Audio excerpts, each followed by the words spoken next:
그날 허리가 아니라 마음이 먼저 아팠다. 이상하게도 허리 통증이 그걸 더 선명하게 만들었다. 서인호는 낡은 정이난로 앞에 앉아 허리를 움켜쥐었다.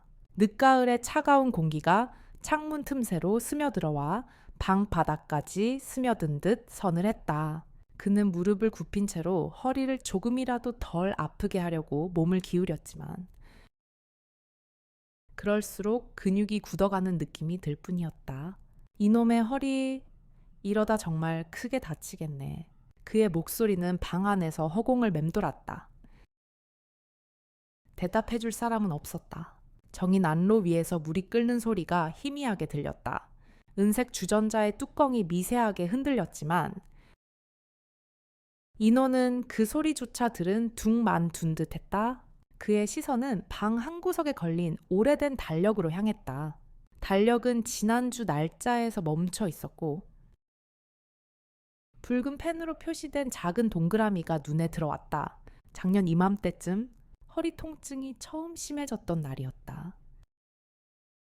그때도 병원에 가라는 친구들의 말을 대수롭지 않게 넘겼었다. 그냥 나아지겠지. 그는 그렇게 생각하며 몇 주를 버텼고 결국 통증이 사라지긴 했다. 하지만 이번에는 달랐다. 똑같은 자리에서 똑같은 허리 통증이 다시 도진 것이 왠지 모르게 불길하게 느껴졌다. 작은 한숨이 그의 입술 사이에서 새어나왔다. 허리만 아픈 것이 아니었다. 그는 며칠 동안 이상하게 밥맛이 없었고 잠도 제대로 오지 않았다. 허리가 아프면 몸이 힘들면 마음도 더 쓸쓸해졌다. 그는 식탁 위에 놓인 반찬통을 바라봤다. 어제 윤미정이 들고 와서 두고 간 것이었다. 깍두기와 콩자반이 들어있는 반찬통. 그는 젓가락을 들어 한 점 집어 먹으려다 다시 내려놓았다. 입안이 마르고 목이 메는 느낌이 들었다. 전화벨 소리가 울렸다. 인호는 허리를 붙잡은 채 천천히 자리에서 일어나 핸드폰을 집어들었다. 화면에 윤미정이라는 이름이 떠 있었다. 여보세요? 인호야? 너 허리 괜찮아? 목소리가 왜 이렇게 기운이 없어? 별일 아니야? 그냥 조금 삐끗했어. 조금 삐끗했다고. 너 목소리 들어보니까 심한 것 같구만. 병원에 좀 가봐. 인호는 잠시 침묵하다가 낮게 대답했다. 괜찮아. 며칠만 지나면 나아질 거야. 미정의 한숨 소리가 전화기 너머로 들렸다. 너 맨날 그렇게 말하다가 더 크게 아프면 어떡하려고 그래. 나이도 이제 50이 넘었는데 몸 좀 챙겨. 인호는 대답 대신 작게 웃었다. 알았어. 알았어. 걱정 마. 곧 나을 거야. 그는 전화를 끊고 다시 정이 난로 앞에 앉았다. 허리를 붙잡은 손끝이 서서히 떨렸다. 혼잣말이 저절로 나왔다. 이러다 진짜 그냥 이렇게 살다 끝나는 거 아닐까? 방 안은 조용했고 정이 난로에서 올라오는 열기가 방바닥 위에 희미하게 흔들렸다. 그는 한동안 움직이지 않고 그 자리에서 앉아 있었다. 잠시 후 전화벨이 다시 울렸다. 인호는 한숨 섞인 표정으로 핸드폰을 들어 올렸다. 다시 윤미정이었다. 내일 반찬 가져갈게. 굳이 그럴 필요는 할 얘기가 있어. 그냥 기다려. 미정의 목소리는 단호했다. 전화를 끊고 나서도 인호는 한동안 핸드폰을 내려놓지 못했다. 그는 창문 너머로 시선을 옮겼다. 회색 하늘 아래 낙엽 몇 장이 바람에 휘날려 창틀에 걸려 있었다. 그 낙엽이 흔들리는 모습을 바라보며 그는 조용히 숨을 내쉬었다. 창문을 닫을까 하다가 그냥 두기로 했다. 차가운 공기가 방 안으로 조금씩 들어오며 바닥에 깔린 오래된 카펫을 살짝 흔들었다. 그 공기가 오히려 마음을 조금 진정시키는 듯했다. 허리는 여전히 묵직하게 아팠지만 그는 그 아픔을 참고 방바닥에 등을 기대고 앉았다. 방 안은 점점 어두워지고 있었고 정인난로의 불빛만이 작은 방을 붉게 물들이고 있었다. 그는 여전히 창밖을 바라보고 있었다. 아무 대답도 없이. 그저 낙엽이 바람에 따라 흔들리는 모습을 가만히 지켜보았다. 아침 햇살이 희미하게 들어오는 부엌. 서인호는 허리를 펴지 못한 채 전기밥솥 앞에 서 있었다. 전기밥솥에서 김이 피어오르며 부엌 공기를 따뜻하게 적셨지만 그 따뜻함이 마음속까지 전해지진 않았다. 식탁에는 빈 의자가 하나 있었다.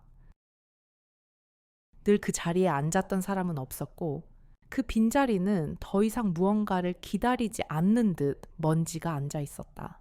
인호는 밥을 퍼서 그 자리에 습관처럼 놓았다가 이내 다시 젓가락을 옮겨 자기 앞에 둔다.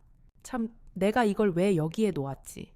그 스스로도 알 수 없는 행동이었다. 이혼 슈 몇 년 동안 그대로 두었던 의자지만 오늘따라 그 빈자리가 유난히 눈에 띄었다. 이제 진짜 나이 먹었나 보다.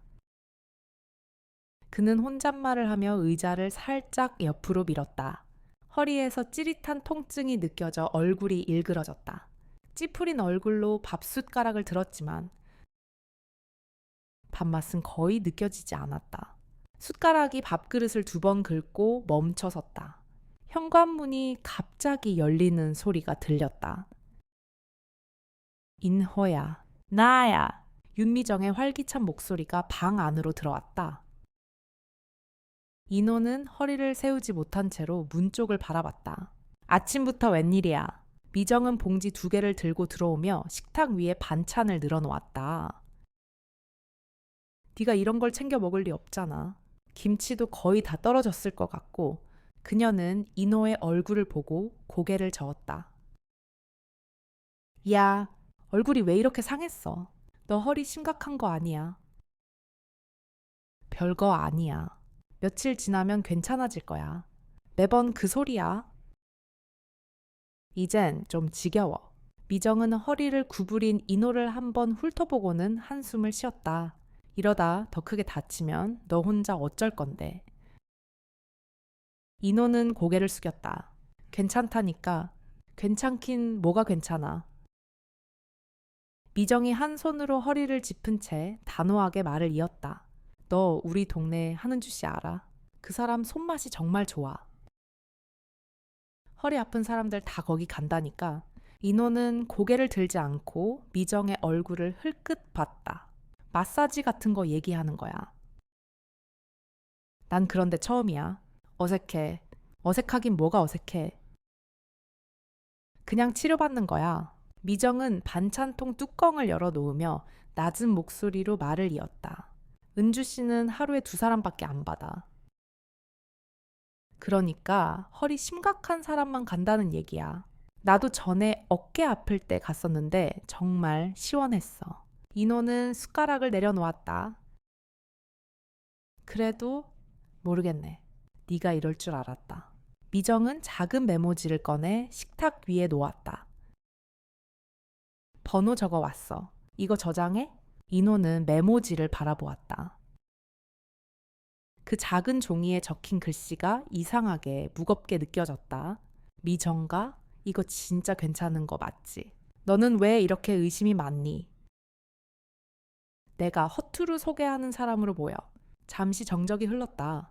미정이 다시 입을 열었다. 너 혼자 참다간 더 큰일 나. 이제는 누군가 손 좀 빌려야 돼. 그녀의 목소리는 다정하면서도 단호했다. 인호는 아무 대답도 하지 못한 채 고개를 끄덕였다. 미정은 가벼운 한숨과 함께 봉지를 정리하고 일어섰다. 나는 간다.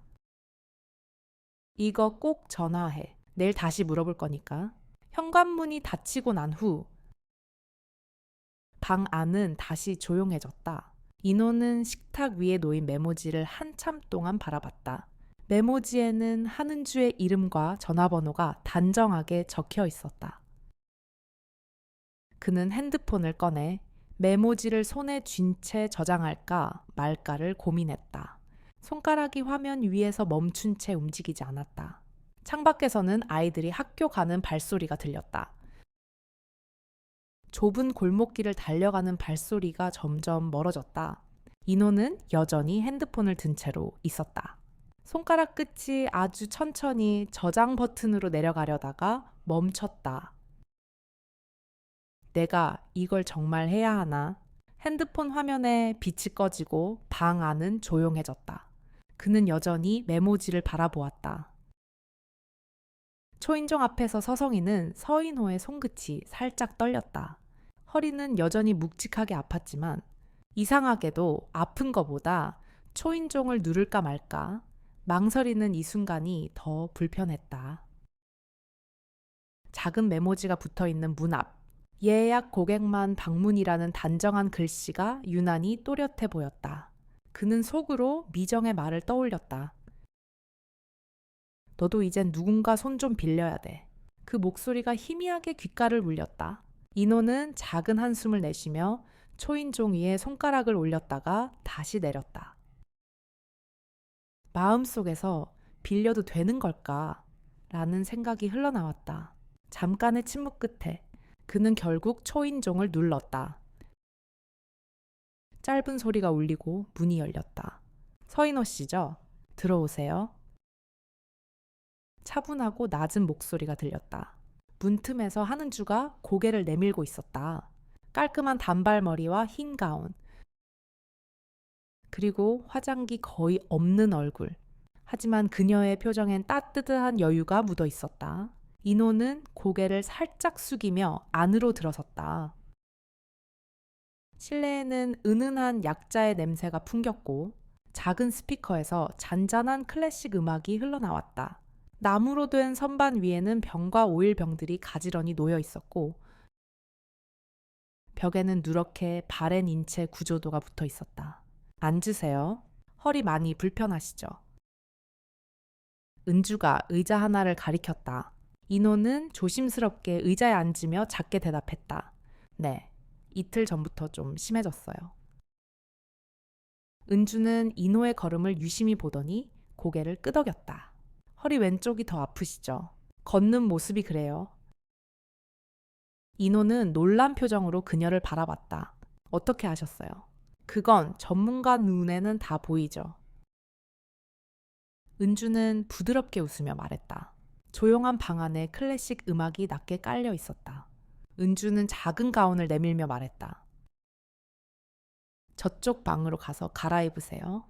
속옷은 그대로 두시고 이 가운만 입으시면 돼요. 인호는 짧게 고개를 끄덕이며 작은 방으로 들어갔다. 허리를 구부린 채 옷을 벗어 가운으로 갈아입으면서도 어색함이 목 끝까지 차올랐다. 하지만 이대로 아픈 허리를 방치할 수 없다는 생각이 더 컸다. 준비되셨어요. 네, 인호가 대답하자 은주가 방으로 들어왔다. 작은 방 한가운데 마사지용 침대가 놓여 있었고 주황색 빛의 스탠드가 방 안을 따뜻하게 비추고 있었다. 엎드려 주세요. 먼저 허리 근육부터 볼게요. 인호는 천천히 침대 위에 엎드렸다. 은주는 손에 따뜻한 오일을 묻히더니 그의 허리를 천천히 눌렀다. 손바닥에서 전해지는 온기가 허리에 묵직한 통증 사이로 스며드는 느낌이었다. 여기 많이 아프시죠? 네, 거기가 제일 아파요. 은주는 조심스럽게 힘을 주며 말을 이었다. 근육이 꽤 많이 굳어 있어요. 일하실 때 허리를 많이 쓰시는 것 같네요. 인테리어 일 하거든요. 바닥재 나르거나 쪼그려 앉는 일이 많아서요. 은주는 잠시 손을 멈추더니 부드럽게 물었다. 혼자 사시죠? 인호는 대답을 망설이다가 작게 말했다. 네, 좀 오래됐어요. 저도 혼자예요. 은주는 조용한 목소리로 말을 이었다. 그래서 몸을 더 챙기게 되더라고요.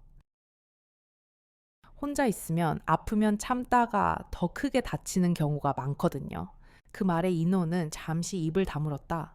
허리를 풀어주는 그녀의 손길이 조금 더 깊게 들어오자 그는 자신도 모르게 낮은 숨을 내쉬었다.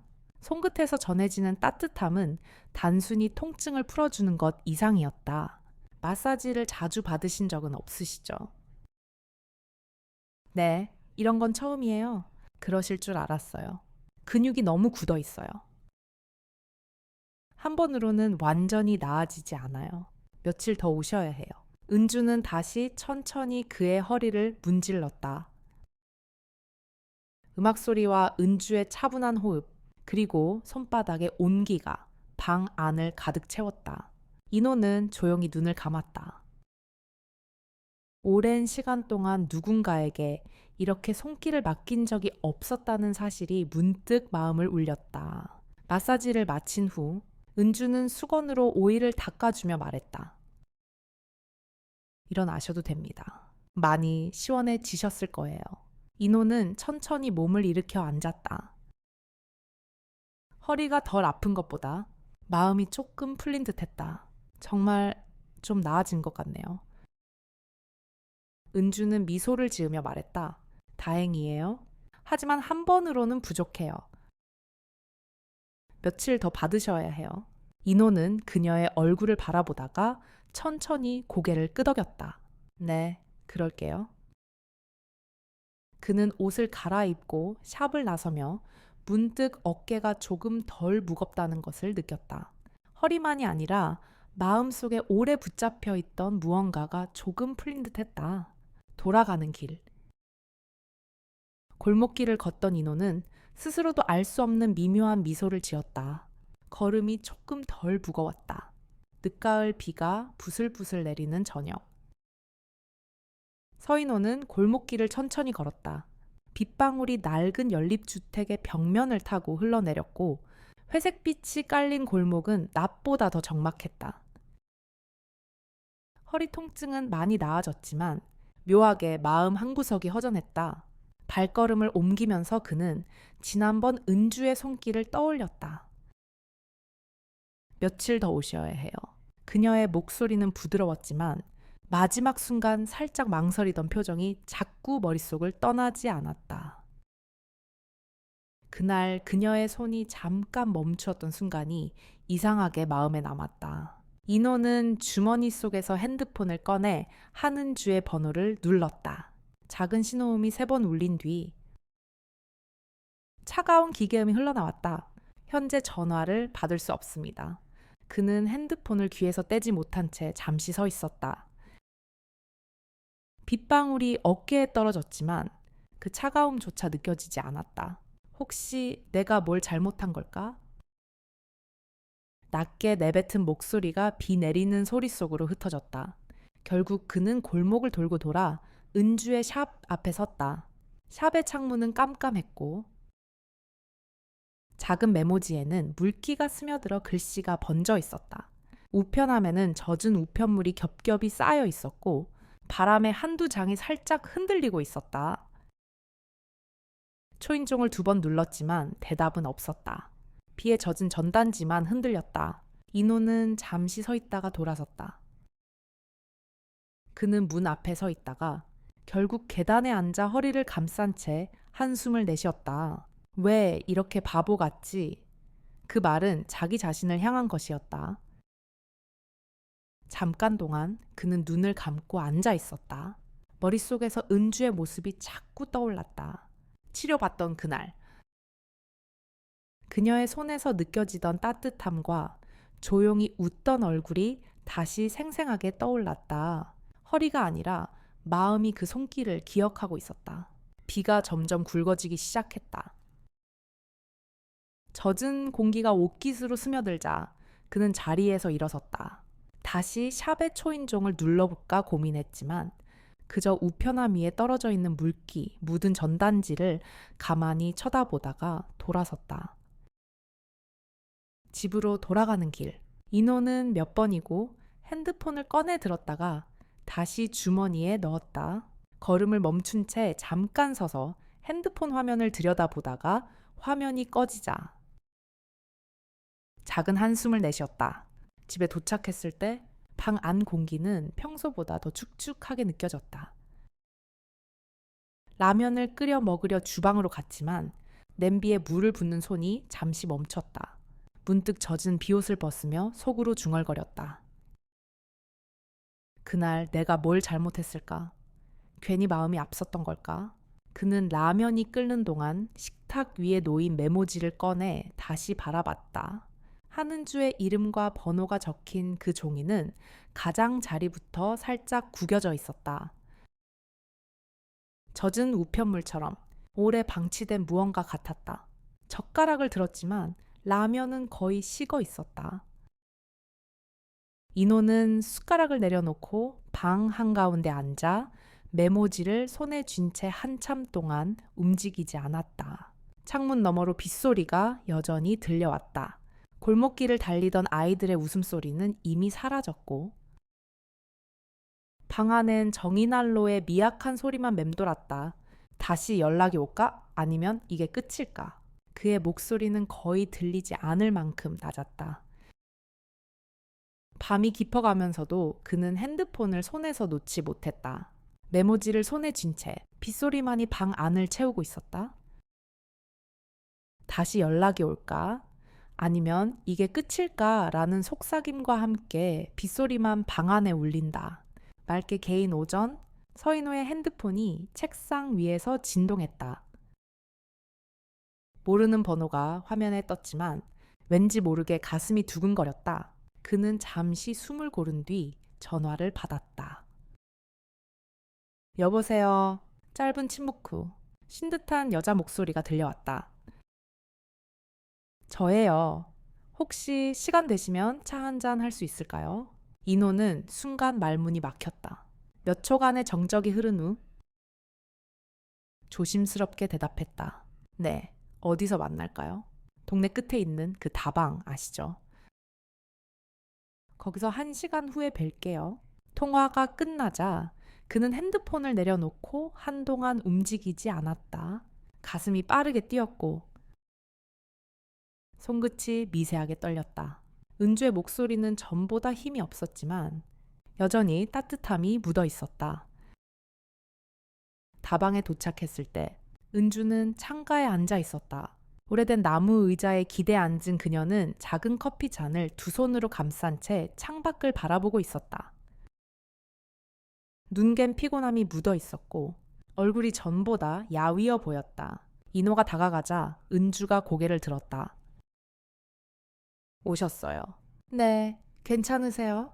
그는 자리에 앉으며 조심스럽게 물었다. 은주는 고개를 살짝 숙인 채 낮은 목소리로 대답했다. 죄송해요. 갑자기 연락도 못 드리고. 괜찮아요. 그냥 걱정 많이 했습니다. 짧은 정적이 흘렀다. 작은 다방에는 클래식 음악이 낮게 깔려 있었고 커튼 사이로 햇살이 스며들어 먼지가 반짝이고 있었다. 은주가 한숨을 내쉬며 말을 이었다. 손목이 너무 아팠어요. 병원에 다녀야 했거든요. 그리고 그녀는 말을 잠시 멈추었다. 사실은 무서웠어요. 무서웠다고요. 네. 제가 너무 마음이 갔던 게 혹시 실수일까봐 도망쳤어요. 인호는 잠시 말을 잇지 못하고 은주를 바라보았다. 그녀의 눈가가 살짝 붉어져 있었다. 저도 매일 생각했습니다. 인호는 낮은 목소리로 조심스럽게 말했다. 허리보다 마음이 더 아팠어요. 은주는 고개를 들었다. 그 눈빛에 미안함과 안도가 섞여 있었다. 이 나이에 이런 얘기를 하게 될 줄 몰랐어요. 저도요. 인호는 고개를 끄덕였다. 하지만 후회하지 않습니다. 둘 사이에 조용한 시간이 흘렀다. 커피잔에서 김이 천천히 오르고 있었고 테이블 위에 비친 햇빛이 두 사람의 손등을 부드럽게 비추었다. 인호는 망설이다가 조심스럽게 손을 내밀었다. 은주는 잠시 그의 손을 바라보다가 천천히 자신의 손을 얹었다. 그녀의 손은 차가웠지만 잡히는 순간 작은 온기가 스며들었다. 은주는 손을 놓지 않았다. 오히려 살짝 손가락을 감싸며 작은 미소를 지었다. 이렇게 잡고 있으니까 좀 마음이 놓이네요. 저도 그렇습니다. 커피잔 속 김이 서서히 사라져갔다. 다방 안에 음악 소리만이 조용히 흐르고 있었다. 둘은 그 자리에 앉은 채 한동안 말을 하지 않았다. 그러나 그 침묵은 어색하지 않았다. 오히려 오랜만에 느끼는 편안한 고요였다. 은주가 낮은 목소리로 말했다. 앞으로는 도망치지 않을 거예요. 인호는 대답 대신 그녀의 손을 더 단단히 감쌌다. 그녀의 눈가가 살짝 젖어 있었다. 시간이 흘렀지만 두 사람은 자리에서 일어나지 않았다. 테이블 위 커피잔에서 김이 천천히 사라지는 모습이 강조되며 둘의 조용한 시선 교환으로 장면이 마무리된다. 늦가을 햇살이 골목길을 비추던 오전, 서인호는 은주의 샵 앞에 서 있었다. 문 앞에는 새로운 메모지가 붙어 있었다. 하루 한 명만 예약받습니다. 단정한 글씨가 유난히 눈에 들어왔다. 그는 메모지를 바라보다가 미소를 지었다. 그 한 명이 자신이라는 걸 이미 알고 있었다. 처음 이곳에 왔을 때 같은 자리에 붙어 있던 예약 고객만 방문이라는 메모지가 떠올랐다. 그날은 망설임으로 손끝이 떨렸지만 오늘은 달랐다. 발걸음이 자연스럽게 문 앞으로 향했다. 초인종을 누르자 문이 열렸다. 은주가 흰색 가운을 입고 서 있었다.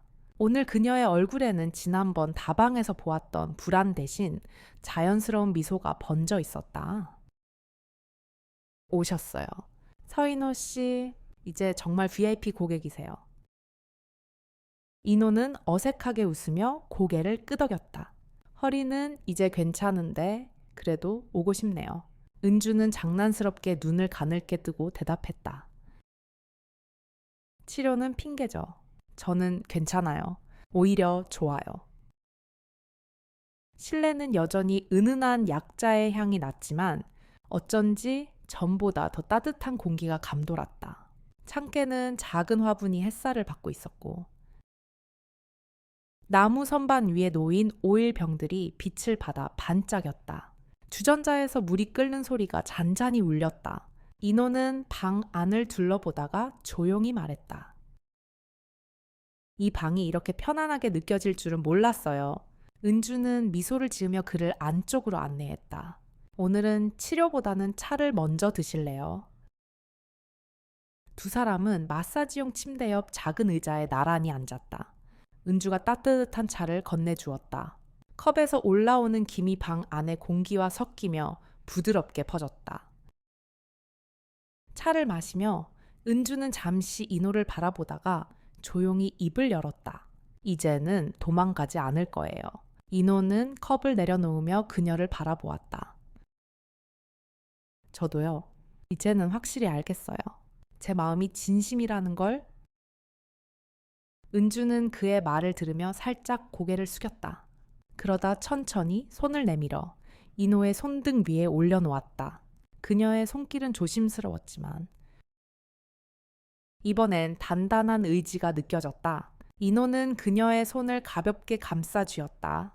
이렇게 조용히 있는 게 좋네요. 네, 말이 없어도 알 수 있는 것 같아요. 커피잔 속 김이 서서히 사라져갔다. 다방 안에 음악 소리만이 조용히 흐르고 있었다. 둘은 그 자리에 앉은 채 한동안 말을 하지 않았다. 두 사람은 더 말을 하지 않고 한동안 차를 마셨다. 방 안에는 주전자에서 물이 부글거리는 소리와 창밖에서 들려오는 바람 소리만이 잔잔히 울렸다. 차를 마시는 동안 은주는 컵받침을 괜히 손끝으로 빙글 돌렸다. 인호는 그 작은 움직임을 가만히 지켜봤다. 잠시 후 은주가 작은 농담을 던졌다. 이제 서인호 씨는 제 유일한 VIP 고객이에요.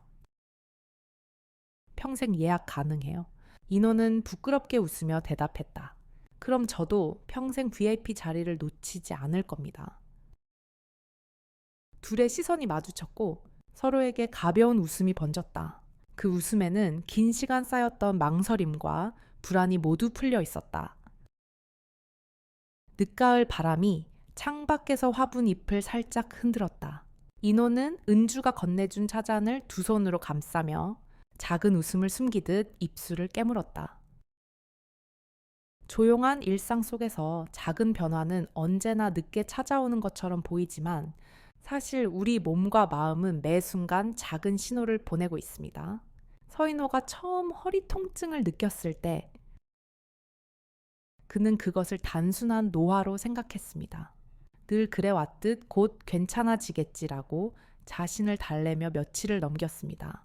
하지만 그 고통은 단순한 근육통이 아니라 오랜 세월 동안 몸을 혹사해온 자신의 삶에 대한 경고였습니다. 몸이 아플 때 사람들은 흔히 침묵 속에 스스로를 가두곤 합니다. 나이 들어서 아픈 건 당연한 것이라고. 괜히 다른 사람을 귀찮게 하고 싶지 않다고 그렇게 스스로를 설득합니다. 하지만 이 이야기에서 보여주듯이 그 침묵은 때때로 더 큰 고립을 만들어냅니다. 몸의 아픔은 결국 마음의 고립으로 이어지고 마음이 지치면 몸은 더 쉽게 병들게 됩니다. 윤미정이 반찬을 들고 찾아와 준 건 단순한 친절이 아니었습니다. 그것은 인호가 다시 세상과 연결될 수 있는 작은 다리였습니다. 우리가 잊지 말아야 할 것은 바로 이런 소소한 일상의 온기입니다. 한마디 안부 전화, 김치 한 통을 건네는 손길, 괜찮아? 라고 묻는 짧은 한마디가 때로는 병원보다 더 큰 위로가 됩니다. 한은주의 손길은 단순한 치료가 아니었습니다. 그것은 인호가 오랜 시간 잊고 지냈던 인간적인 접촉의 따뜻함이었습니다. 허리를 풀어주는 동안 그의 굳어있던 마음도 서서히 풀렸습니다. 우리는 종종 육체적인 치료를 받으러 가면서도 그 과정에서 마음의 치료까지 함께 받게 됩니다. 은주의 조심스러운 손길과 차분한 대화는 인우에게 다시 한번 함께 살아가는 기분을 알려주었습니다. 사람과 사람 사이의 진심은 이렇게 작은 순간에 스며듭니다. 몸이 아파야만 비로소 깨닫는 것들이 있습니다.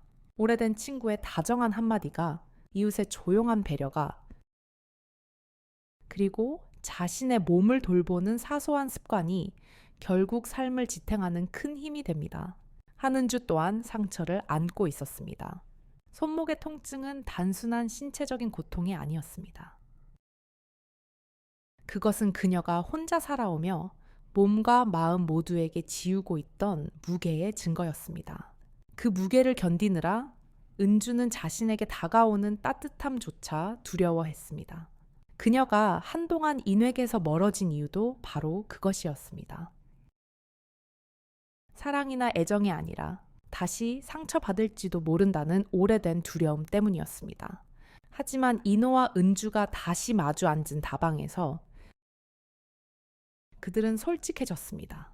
두려움과 후회를 말로 꺼내놓았고 그것이 두 사람을 다시 이어주었습니다. 어떤 때는 화려한 고백보다 미안했어요 혹은 걱정했어요 라는 조용한 말이 더 큰 힘을 가집니다. 이야기가 우리에게 전하는 가장 큰 교훈은 이것입니다. 몸의 작은 신호를 무시하지 마세요. 그리고 그 신호를 통해 사람과 사람 사이의 온기를 다시 느껴보세요. 건강을 지키는 일은 단순히 병원에 가는 것만이 아닙니다. 매일 같은 시간에 일어나는 습관, 따뜻한 물 한 잔을 챙겨 마시는 마음, 혼자라도 식탁 위에 반찬을 차려놓는 성실함, 그리고 이웃에게 건네는 짧은 안부가 우리의 삶을 더 오래, 더 따뜻하게 만들어줍니다. 우리가 누군가를 위해 할 수 있는 일도 거창하지 않습니다. 반찬 몇 가지를 나눠주는 것, 비 오는 날 우산을 건네는 것, 허리는 괜찮으세요? 라고 물어봐 주는 것, 그것으로도 사람의 마음은 크게 변합니다. 인호가 다시 은주의 샵을 찾았을 때 그는 이미 허리 통증에서 벗어나 있었습니다. 하지만 그는 여전히 그곳으로 향했습니다. 왜냐하면 그가 진정으로 필요했던 것은 허리 치료가 아니라 은주라는 사람과 나누는 작은 대화와 미소였기 때문입니다. 나이가 들어도 혹은 나이가 들어서일수록 우리는 여전히 누군가와 마음을 나누고 싶어 합니다. 사랑은 젊은 사람들만의 이야기가 아닙니다. 중년 이후에도, 노년에도 사랑은 존재합니다. 다만 그 사랑의 모습이 달라질 뿐입니다. 손을 잡아주는 따뜻함, 같은 공간에서 차를 마시는 평온함, 같은 방향을 바라보며 웃는 순간이 사랑이 됩니다. 우리는 몸이 아플 때 비로소 깨닫습니다. 그동안 너무 바쁘게 살아오느라 주변의 작은 온기를 잊고 있었다는 사실을, 그리고 몸을 돌보는 것이 단순히 자신을 위한 것이 아니라 나를 걱정하는 사람을 위한 배려이기도 하다는 것을, 이 이야기를 통해 한 가지 철학을 마음에 새기고 싶습니다. 건강은 혼자 지키는 것이 아니다. 건강한 마음과 몸은 결국 함께 살아가는 사람들의 온기 속에서 자란다. 이제 이 영상을 보고 계신 여러분께도 조용히 말씀드리고 싶습니다. 혹시 주변에 몸이 아픈 분이 있다면, 혹은 혼자 사는 이웃이 있다면, 오늘 작은 인사를 전해보세요. 괜찮으세요? 라는 한마디가 그들에게는 큰 위로가 될 수 있습니다. 그리고 스스로에게도 물어보세요. 내 몸은 괜찮은가요? 내 마음은 괜찮은가요? 시청해 주셔서 감사합니다. 이 긴 이야기를 끝까지 들어주신 여러분께 진심으로 고마운 마음을 전합니다. 이 이야기가 조금이라도 마음을 따뜻하게 했다면 그냥 조용히 미소 지어주셔도 좋습니다. 혹시 이 이야기가 마음에 남았다면 좋아요나 구독으로 응원해 주시면 앞으로 더 많은 따뜻한 이야기를 전하는 데 큰 힘이 될 거예요. 그리고 댓글로 굳이 긴 글을 남기지 않으셔도 됩니다. 그저 이 이야기가 마음에 닿았다면 숫자 1 하나만 남겨주세요. 그 작은 숫자가 저희에게는 큰 격려가 됩니다. 오늘도 건강한 하루, 그리고 따뜻한 마음으로 지내시길 바랍니다.